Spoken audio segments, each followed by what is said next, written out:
तुम्हारे हाथों में है, जीत तुम्हारे हाथों में और हार तुम्हारे हाथों में। अब सौंप दिया इस जीवन का।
जो जग में रहो तो ऐसे रहो, जैसे जल में कमल का फूल रहे, जैसे जल में कमल का फूल रहे।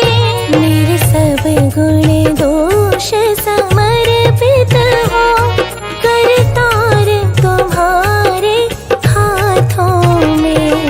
अब सौंप दिया इस जीवन का, सब भार तुम्हारे हाथों में।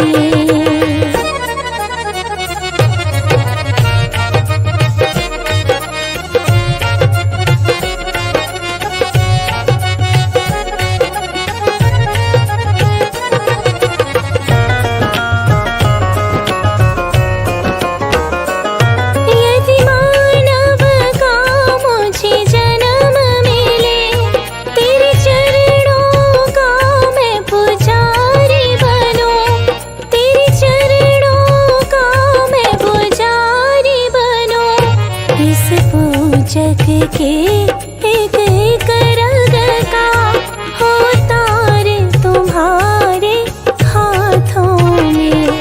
अब सौंप दिया